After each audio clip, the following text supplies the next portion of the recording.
नमस्कार दोस्तों, नॉलेज मंडली में आप सभी का स्वागत है। नॉलेज मंडली लेकर के आए एक बिल्कुल नई सीरीज और इस सीरीज को नाम दिया गया है राजा भर्तृहरि श्रृंखला। राजा भर्तृहरि श्रृंखला में कौन-कौन सी चीजें चर्चा की जाएंगी और ये क्यों इम्पोर्टेंट होगी। साथियों, स्कूलों में बच्चों की सुरक्षा नियम क्या होते हैं, स्कूल सेफ्टी सिक्योरिटी गाइडलाइंस 2021 में क्या-क्या बातें बताई गई है, ये सभी चर्चा की जाएगी राजा भर्तृहरि श्रृंखला में।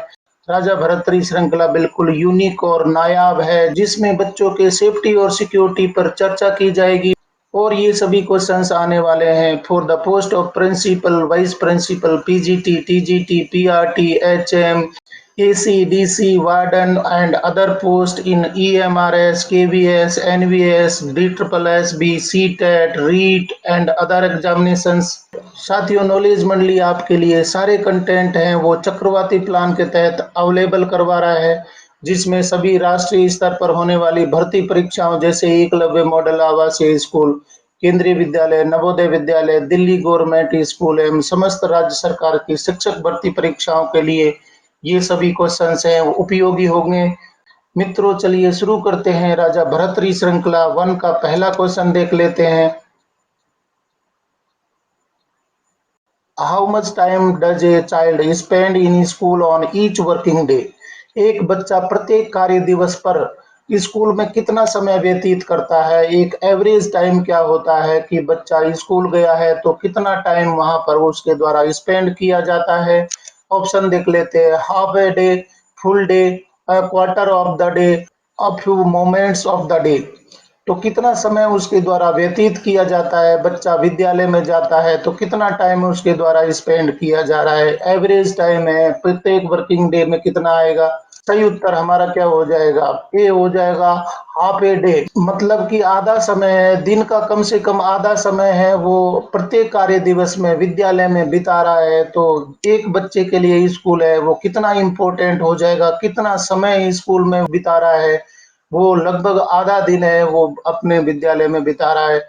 और आधे दिन के लिए सेफ्टी क्या होगी, क्या सेफ्टी मेजर्स होंगे, उसके लिए गाइडलाइंस बनाई गई हैं।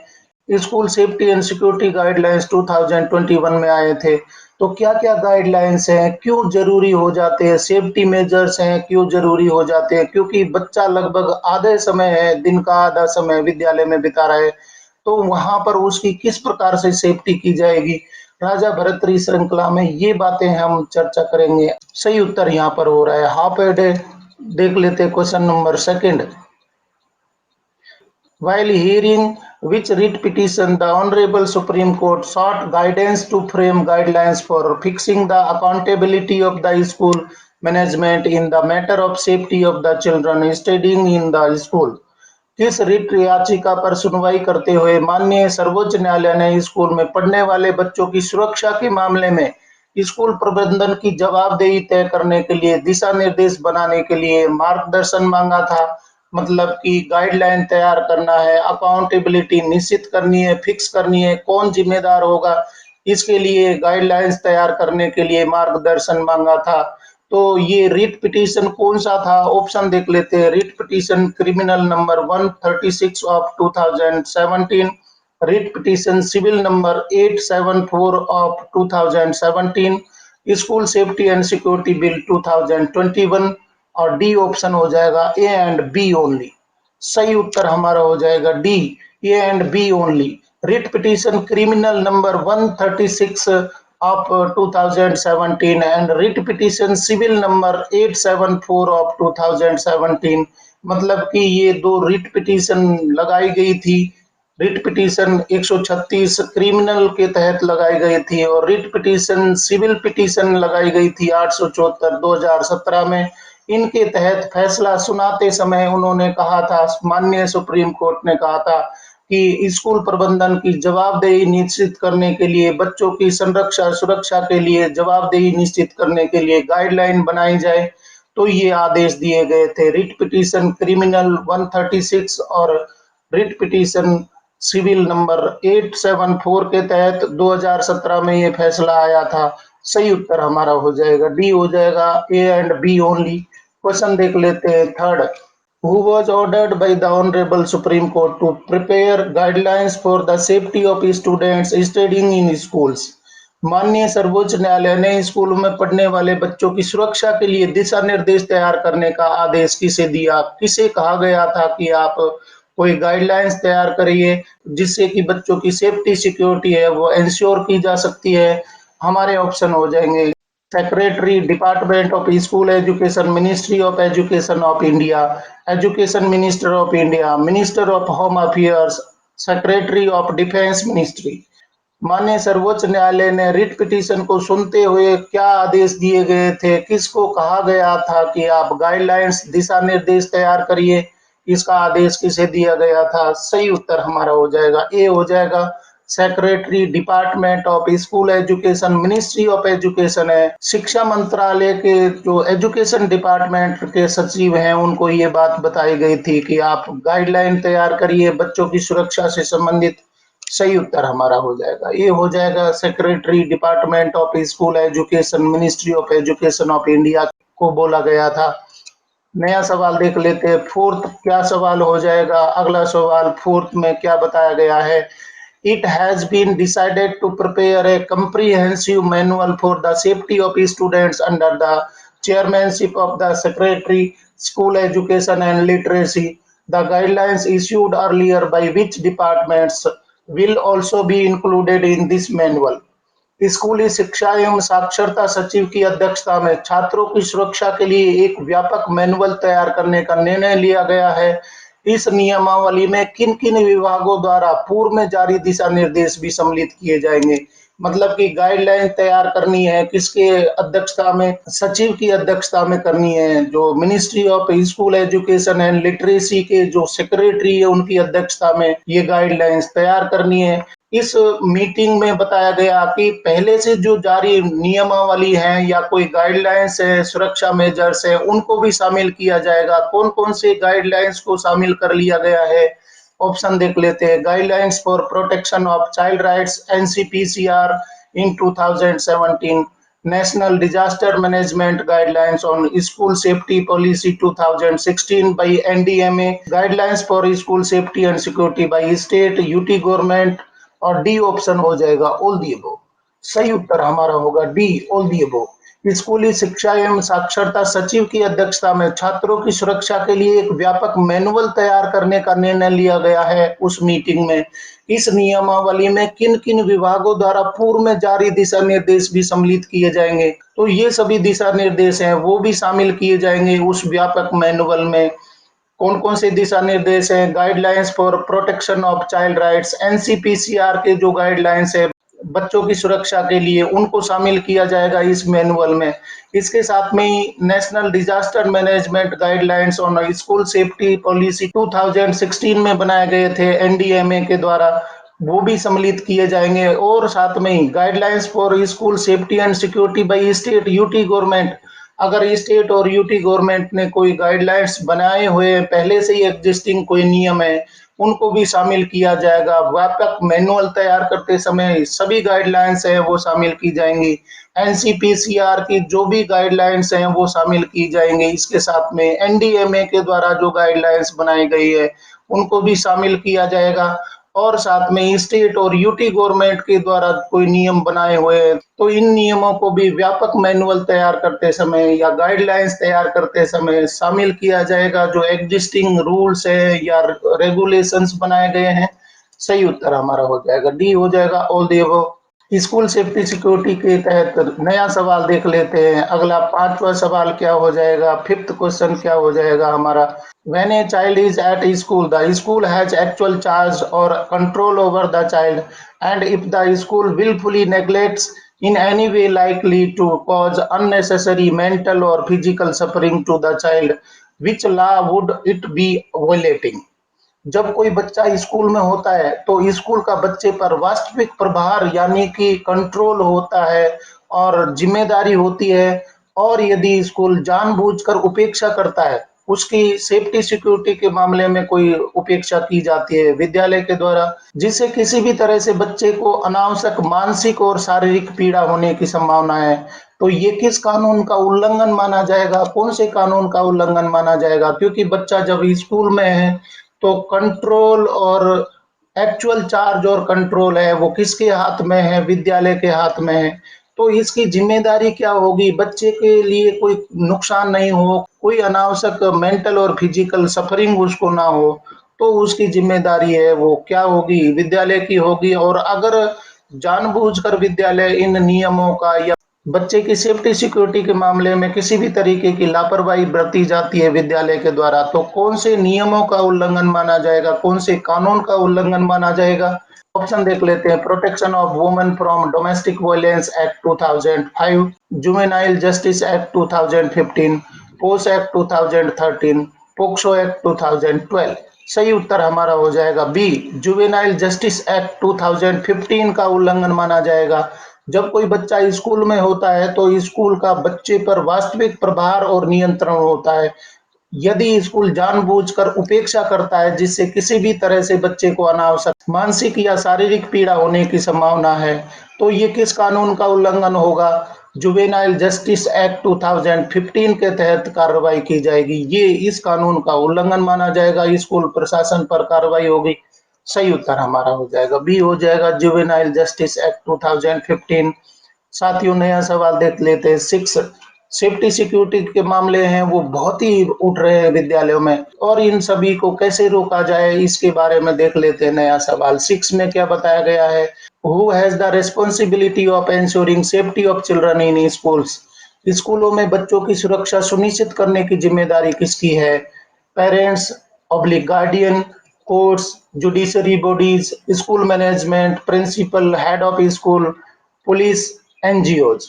तो स्कूलों में बच्चों की सुरक्षा सुनिश्चित करने की जिम्मेदारी किसकी होगी? सही उत्तर हमारा हो जाएगा सी, हो जाएगा school management, principal, head of school, ये सभी की जिम्मेदारी हो जाएगी। स्कूल मैनेजमेंट की, प्रिंसिपल की, हेड ऑफ इंस्टीट्यूशन की हो जाएगी, क्योंकि यहाँ पर अकाउंटेबिलिटी, रिस्पॉन्सिबिलिटी निर्धारित करने के लिए सेफ्टी सिक्योरिटी गाइडलाइंस है बनाई गई थी। तो स्कूल मैनेजमेंट है, साथ में प्रिंसिपल है, हेड ऑफ इंस्टीट्यूशन है, स्कूल है, वो रिस्पॉन्सिबल हो जाएंगे। उनकी जिम्मेदारी हो जाएगी बच्चे की सेफ्टी सिक्योरिटी के लिए। बहुत ही इंपॉर्टेंट क्वेश्चंस चल रहे हैं, बच्चों की सेफ्टी सिक्योरिटी से संबंधित क्वेश्चंस हैं आपकी परीक्षा में निश्चित रूप से पूछे जाएंगे। नया सवाल देख लेते हैं। Seven, approaches to safety and security of children in schools, what needs to be prepared first for the safety of children in schools? स्कूलों में बच्चों की सुरक्षा और संरक्षा के दृष्टिकोण से सबसे पहले क्या तैयार करना होगा? The legal framework, accountability framework for safety and security of children, awareness framework, security vigilance framework. तो सबसे पहले बच्चों की सुरक्षा और संरक्षा के दृष्टिकोण से सबसे पहले तैयार क्या करना होगा? सही उत्तर हमारा हो जाएगा बी, हो जाएगा accountability framework for safety and security of children. मतलब कि बच्चों की सेफ्टी और सिक्योरिटी के लिए कोई अकाउंटेबिलिटी निर्धारित की जाएगी। कौन अकाउंटेबल होगा, किसकी जिम्मेदारी होगी, ये निर्धारित किया जाएगा। तो सबसे पहला काम क्या करना होगा? बच्चों की सेफ्टी सिक्योरिटी के मामले में अकाउंटेबिलिटी है वो फिक्स की जाएगी। सही उत्तर हमारा हो जाएगा बी, हो जाएगा accountability framework for safety and security of children. Question देख लेते हैं नया एट। नए क्वेश्चन में क्या बताया गया है देख लेते हैं। Wholesale safety approach, this approach entails the participation of all stakeholders including among others school management, principals, teachers, students, parents, non teaching staff etc. संपूर्ण स्कूल सुरक्षा दृष्टिकोण, इस दृष्टिकोण में खास बात क्या है? यहाँ पर कुछ दृष्टिकोण यानी कि अप्रोचेज बताई गई है। तो होल स्कूल सेफ्टी अप्रोच में क्या बताया गया है? This approach entails the participation of all stakeholders. कौन कौन शामिल होंगे इसमें? स्कूल मैनेजमेंट है, प्रिंसिपल है, टीचर है, स्टूडेंट्स है, पेरेंट्स है, नॉन टीचिंग स्टाफ है, ये सभी शामिल होंगे। तो इसमें और क्या बात बताई गई है? इस दृष्टिकोण की खास बात क्या है? ऑप्शन देख लेते हैं। Accountability framework for safety and security of children, legal framework for criminal, security vigilance framework, network infrastructure for tracking criminals. सही उत्तर हमारा हो जाएगा A, accountability framework for safety and security of children. मतलब कि इन सभी अप्रोच में खास बात क्या हो जाएगी? अकाउंटेबिलिटी निश्चित करनी होगी बच्चों की सेफ्टी सिक्योरिटी के लिए। सही उत्तर हमारा हो जाएगा ए, हो जाएगा। नया सवाल देख लेते हैं। नाइन नाइन सवाल में क्या बताया गया है? What are the silent features of a multi-sectorial approach to safety and security of children in schools? स्कूलों में बच्चों की सुरक्षा के लिए बहुक्षेत्रीय दृष्टिकोण की मुख्य विशेषता क्या है? ऑप्शन देख लेते हैं। This is not only the responsibility of the school but also of the home and society. B option बताया गया, ministry of education as well as other ministries and departments need to share this responsibility for the development of a safe society in which the school functions. Option हो जाएगा C both A and B, और D option है neither A nor B. सही उत्तर क्या होना चाहिए? स्कूलों में बच्चों की सुरक्षा के लिए बहुक्षेत्रीय दृष्टिकोण की मुख्य विशेषता है, क्या होनी चाहिए? सही उत्तर हमारा हो जाएगा सी, हो जाएगा both A and B. This is not only the responsibility of the school, मतलब कि ये जिम्मेदारी सिर्फ स्कूल की नहीं है। बच्चों की सुरक्षा संरक्षा के लिए सिर्फ स्कूल की जिम्मेदारी नहीं होनी चाहिए, इसमें और कौन कौन शामिल होने चाहिए? सिर्फ स्कूलों को जिम्मेदार नहीं ठहराया जा सकता, but also of the home and society, मतलब कि घर और सोसाइटी की भी जिम्मेदारी हो जाती है, घर और समाज की भी जिम्मेदारी हो जाती है बच्चों की सुरक्षा संरक्षा के लिए। और इसके साथ में मिनिस्ट्री ऑफ एजुकेशन, दूसरे मिनिस्ट्रीज और departments need to share this responsibility for the development of a safe society in which the school functions. जहां विद्यालय कार्य कर रहा है तो एजुकेशन मिनिस्ट्री का तो काम ही है, परंतु दूसरे मिनिस्ट्रीज है वो भी रिस्पॉन्सिबिलिटी शेयर करें, वो भी अपनी जिम्मेदारी शेयर करें और लोगों को बताएं कि हम सभी की जिम्मेदारी है, हमें सारे डिपार्टमेंट मिलकर के बच्चों को सेव करेंगे। जहां पर भी विद्यालय स्थित है तो सभी मिनिस्ट्रीज की, सारे डिपार्टमेंट्स की जिम्मेदारी होगी, घर की जिम्मेदारी होगी, समाज की जिम्मेदारी होगी, सारे जिम्मेदारी उठाएंगे तब जा करके और विद्यालय में बच्चा सुरक्षित रह सकता है, समाज में बच्चा सुरक्षित रह सकता है। सही उत्तर हमारा हो सी हो जाएगा बोथ ए एंड बी, मतलब कि मल्टी सेक्टोरियल यहाँ पर अप्रोच अपनानी होगी तब जाके बच्चा है वो सुरक्षित होगा।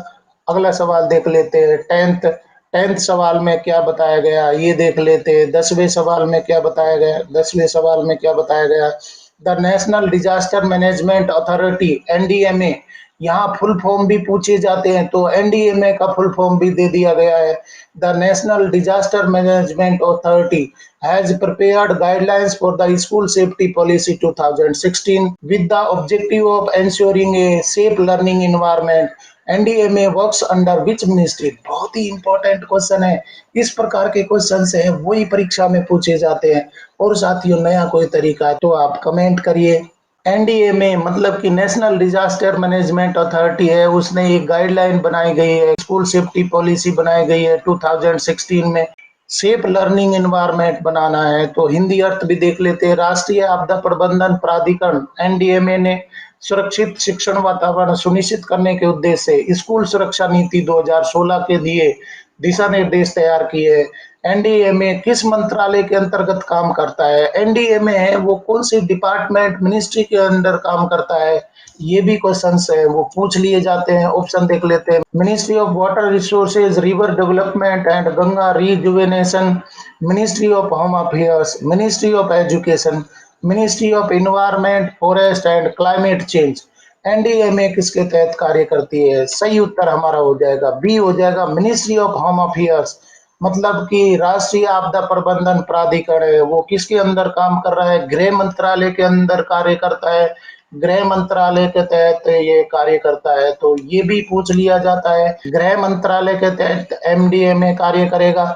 सही उत्तर हमारा हो जाएगा बी, हो जाएगा मिनिस्ट्री ऑफ होम अफेयर्स। नया सवाल देख लेते हैं क्या है। 11 क्वेश्चन में क्या बताया गया है देख लेते हैं यहाँ पर। What kind of protection is to be provided to the children as per the guidelines of school safety and security?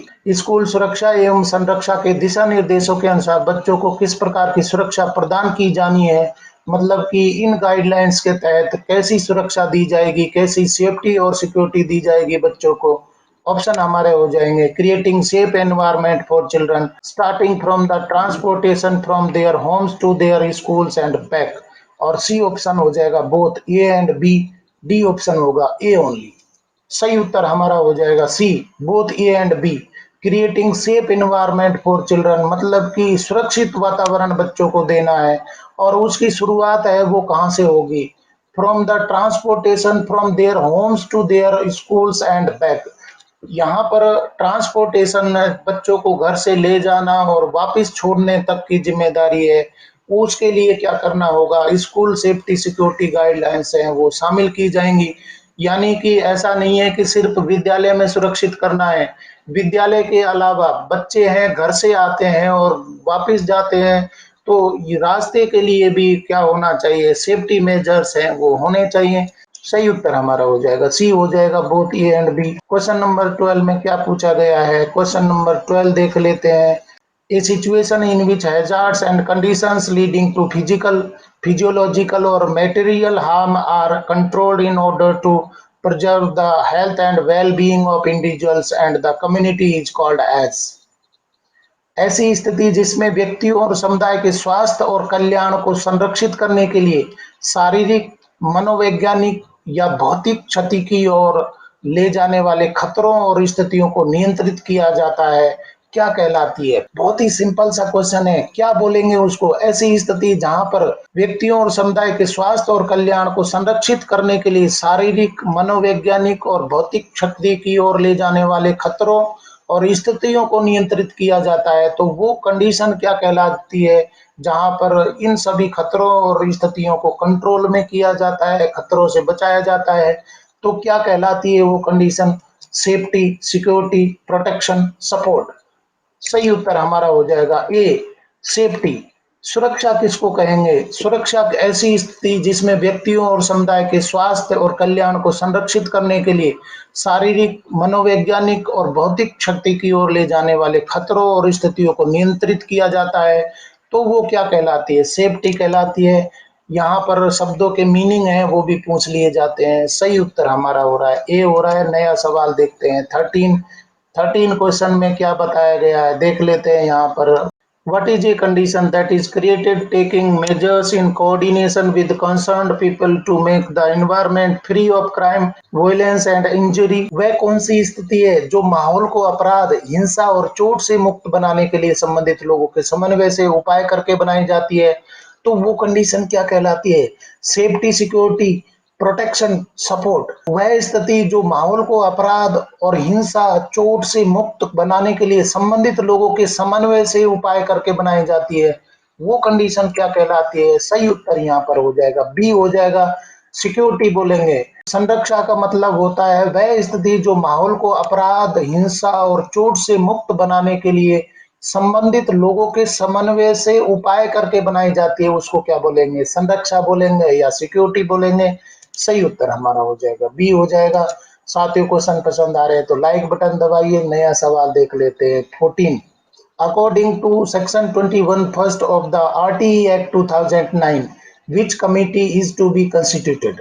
RTE अधिनियम 2009 की धारा 21(1) के अनुसार किस समिति का गठन किए जाने का प्रावधान है, तो इस प्रकार के क्वेश्चंस हैं वो तो निश्चित रूप से परीक्षा में पूछे जाएंगे। आरटीई एक्ट 2009 के सेक्शन 21(1) में क्या बात बताई गई है, ऑप्शन यहाँ पर देख लेते हैं। School advisory committee, school parent teacher council, school management committee, internal complaint committee. तो सही उत्तर क्या हो जाएगा, सही उत्तर यहाँ पर पता होना चाहिए कौन सी समिति का गठन किया जाएगा सेक्शन 21(1) के तहत। सही उत्तर हमारा यहाँ पर हो जाएगा सी हो जाएगा। स्कूल मैनेजमेंट कमेटी बनाई जाएगी, एसएमसी तैयार की जाएगी। एसएमसी है वो किसके तहत बनाई जाएगी, धारा 21(1) के तहत बनाई जाएगी। सही उत्तर हमारा हो जाएगा सी हो जाएगा, स्कूल मैनेजमेंट कमेटी। साथियों नया सवाल देखते हैं 15 में क्या बात बताई गई है। 15 क्वेश्चन देख लेते हैं। What is the school management structure in case of A private school. निजी स्कूल के मामले में स्कूल प्रबंधन संरचना क्या है, किस प्रकार का कॉन्स्टिट्यूशन होगा उसका स्कूल प्रबंधन कमेटी का।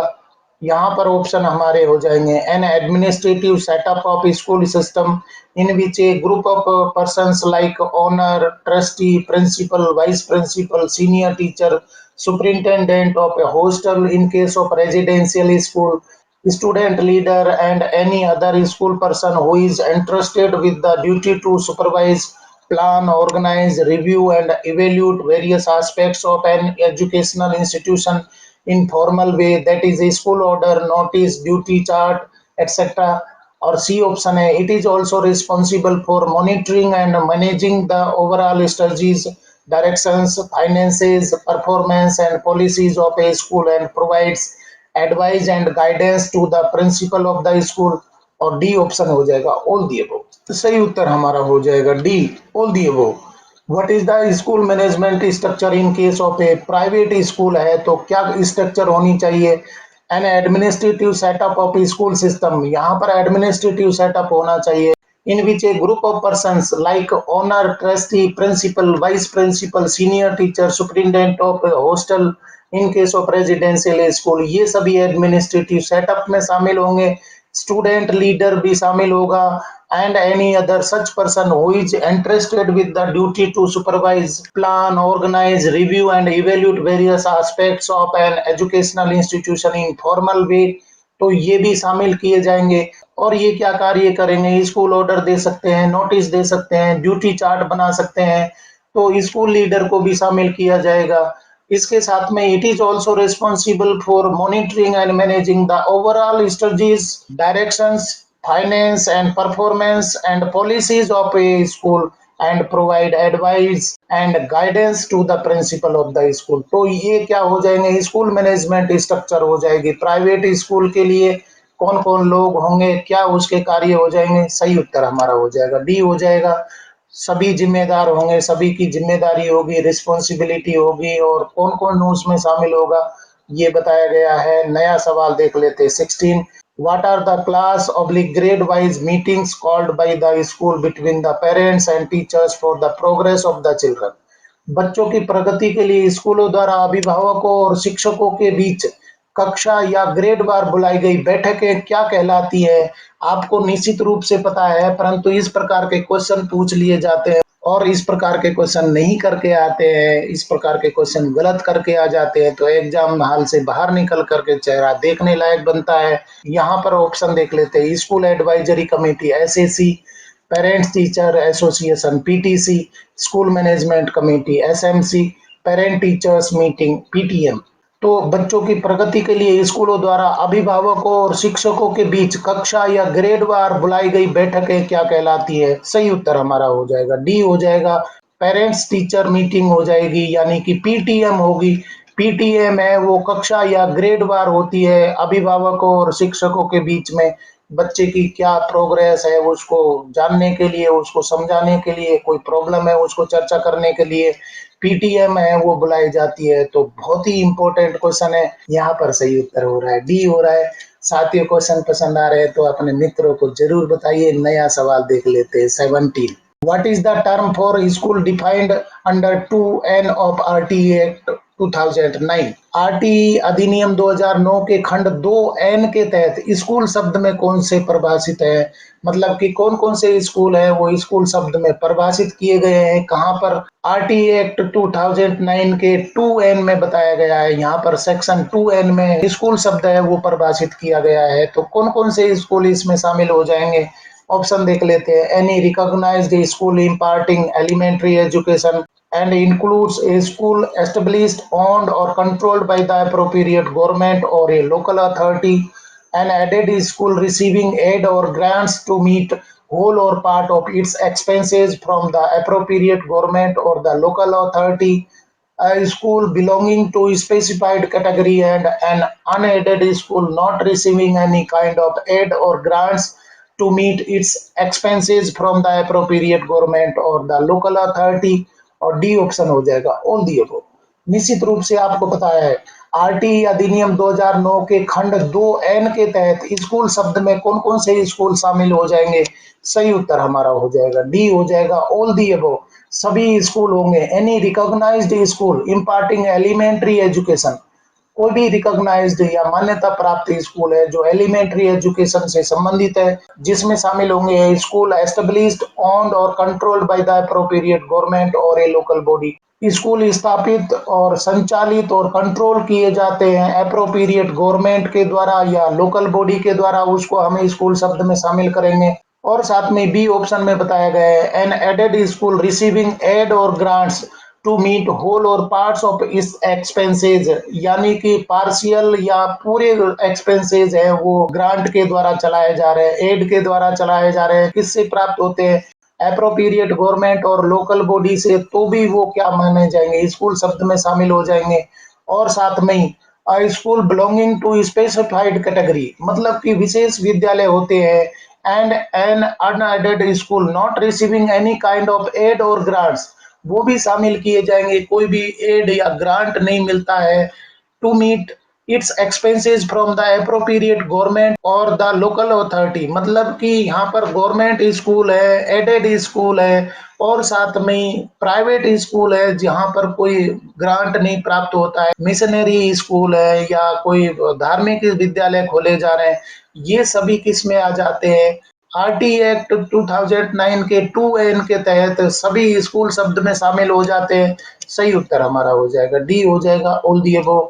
साथियों, बहुत ही इंपॉर्टेंट कंडीशंस है वो दी गई है स्कूल सेफ्टी सिक्योरिटी के मामले में। What are the prescribed minimum basic parameters of standards called triple S as per NEP 2020? NEP 2020 के अनुसार ट्रिपल एस नामक मानकों के निर्धारित न्यूनतम बुनियादी पैरामीटर क्या है? ट्रिपल एस का मतलब भी मैं आपको बताऊंगा। यहाँ पर मानक निर्धारित किए गए हैं, तो न्यूनतम बुनियादी पैरामीटर क्या है? ऑप्शन देख लेते हैं। Safety security basic infrastructure, number of teachers across subject and grades, financial probity and sound processes of governance, certain minimal professional and quality standards by the state UT, और डी ऑप्शन हो जाएगा, all the above. तो यहाँ क्या उत्तर होने वाला है? NEP 2020 के अनुसार ट्रिपल एस नामक मानकों के निर्धारित न्यूनतम बुनियादी पैरामीटर क्या हो जाएंगे? सही उत्तर हमारा हो जाएगा D, all the above. Safety security basic infrastructure, number of teachers across subject and grades, financial probity and sound processes of governance, ये भी शामिल होंगे। और इसके साथ में certain minimal professional and quality standards by state और यूटी, तो ये सभी क्या हो जाएंगे? ट्रिपल एस में शामिल हो जाएंगे। मिनिमम जो बेसिक पैरामीटर्स हैं उनके स्टैंडर्ड में शामिल हो जाएंगे एनईपी 2020 के अनुसार। और साथियों, नॉलेज मंडली आपको बता रहा है ट्रिपल एस का मतलब क्या होता है। ट्रिपल एस का यहाँ पर मीनिंग क्या हो रहा है, फुल फॉर्म क्या हो रहा है, देख लेते हैं। ट्रिपल एस का मतलब हो जाएगा state school standards and authority. Triple S के तहत जो पैरामीटर बनाए गए हैं उनमें ये सारी चीजें शामिल हो जाएंगी। नया सवाल देख लेते हैं 19। क्वेश्चन नंबर 19 में क्या बताया गया है देख लेते हैं। Which act prohibits physical punishment and mental harassment of children? कौन सा अधिनियम बच्चों के शारीरिक दंड और मानसिक उत्पीड़न पर रोक लगाता है? Right of children to free and compulsory education, RTE act 2009, juvenile justice act 2015, और साथ में पोस एक्ट 2013, पोक्सो एक्ट 2012। कौन सा अधिनियम बच्चों के शारीरिक दंड और मानसिक उत्पीड़न पर रोक लगाता है? सही उत्तर हमारा हो जाएगा ये हो जाएगा, right of children to free and compulsory education. RTE act 2009 में शारीरिक और मानसिक दंड पर प्रतिबंध लगाया गया है। और यारो देख लेते हैं school safety and security guidelines 2021 पर आधारित राजा भर्तृहरि श्रृंखला का अंतिम क्वेश्चन देख लेते हैं 20। What is a school based association of parents and teachers? माता पिता और शिक्षकों का स्कूल आधारित संघ कहलाता है। क्या कहलाता है? School advisory committee, school parents teacher association, school management committee, internal complaint committee. क्या उत्तर हो जाएगा? माता पिता और शिक्षकों का स्कूल आधारित संघ क्या कहलाता है? निश्चित रूप से आपको उत्तर पता है। और इस प्रकार के छोटे छोटे बच्चों क्वेश्चन है वो भी पूछ लिए जाते हैं, और बच्चों क्वेश्चन को गलत करेंगे तो निश्चित रूप से आपको परेशानी होगी। यहाँ पर सही उत्तर हो जाएगा बी हो जाएगा, स्कूल पेरेंट्स टीचर्स एसोसिएशन। यहाँ पर पीटीए हो जाएगा, पीटीए है उसको आप क्या बोलेंगे? स्कूल आधारित संघ कहेंगे। स्कूल पेरेंट्स टीचर एसोसिएशन है उसको पीटीए बोलते हैं। याद रखना है कि पीटीए है वो स्कूल पर आधारित है, जबकि पीटीएम किसके लिए होगी? कक्षावार होगी, क्लास वार होगी। बच्चा जिस कक्षा में पढ़ रहा है उसके पेरेंट्स हैं उस कक्षा के टीचर से मिलेंगे। तो पीटीएम है वो अलग चीज है, पीटीए अलग चीज है। पीटीए विद्यालय आधारित होती है, जबकि पीटीएम है ग्रेड या क्लास आधारित होती है। छोटे-छोटे क्वेश्चंस हैं वो भी मैं आपके लिए लेकर आया हूँ। स्कूल सेफ्टी सिक्योरिटी गाइडलाइंस 2021 पर आधारित सारे क्वेश्चंस को कलेक्ट किया जा रहा है राजा भर्तृहरि सीरीज में, और ये सभी क्वेश्चंस हैं वो पूछे जाएंगे DCAC, principal, vice principal, SO, ASO, UDC, PGT, TGT, PRT, warden. साथियों, स्कूलों में बच्चों के सुरक्षा नियम क्या होते हैं, इस पर आधारित गाइडलाइंस जारी की गई थी, school safety and security guidelines 2021। In safety guidelines पर आधारित क्वेश्चन सीरीज में लेकर के आया हूँ राजा भर्तृहरि सीरीज। और राजा भर्तृहरि सीरीज के सारे क्वेश्चन से आपके लिए बहुत ही इंपॉर्टेंट होने वाले हैं, जैसे कि EMRS, KVS, NVS, DSSS, CTET, REET. साथियों, नॉलेज मंडली ने चक्रवाती प्लान बनाया हुआ है जिसमें सर्विस रूल्स हैं, एकेडमिक पार्ट और पेपर का जनरल पार्ट भी करवाया जा रहा है। चक्रवाती प्लान है उसके क्वेश्चन सभी राष्ट्रीय स्तर पर होने वाली भर्ती परीक्षाओं जैसे एकलव्य मॉडल आवासीय स्कूल, केंद्रीय विद्यालय, नवोदय विद्यालय, दिल्ली गवर्नमेंट स्कूल एवं समस्त राज्य सरकार की शिक्षक भर्ती परीक्षाओं के लिए उपयोगी हो सकते हैं। नायाब सीरीज को आप सपोर्ट करिए। राजा भर्तृहरि श्रृंखला में स्कूल सेफ्टी सिक्योरिटी गाइडलाइंस है उनको कवर किया जा रहा है। और आज के क्वेश्चन पसंद आए तो लाइक शेयर करें। Thank you very much.